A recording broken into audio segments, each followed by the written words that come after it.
हे भाई लोग पहले देखो यार, ठीक है, उसके बाद कमेंट में कुछ बोलना। कुछ बोलने से पहले इस वीडियो को देखो।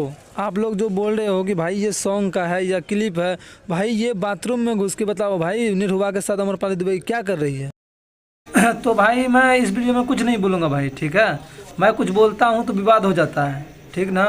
अब लेकिन भाई आप भी देखो यार, आप देखा ना मेरे मोबाइल स्क्रीन पे आपका चल रहा होगा ये वीडियो, तो भाई ये किसका है।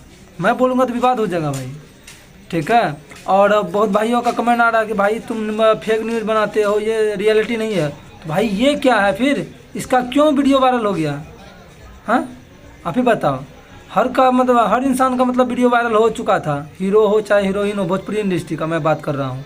हर आदमी का मतलब वायरल हो चुका था, लेकिन अमरपाली दुबे शुद्ध थी, ठीक है। अब इसका भी वायरल हो चुका है। अब जिसको लग रहा है कि फेक न्यूज़ है वो भी कमेंट करे, और जिसको लग रहा है कि नहीं ये सही बात है तो वो भी कमेंट करें। देखते हैं किसका कमेंट ज़्यादा आता है, ठीक है। मिलते हैं कोई अगले वीडियो में, तब तक क्लियर, लव यू गाइस।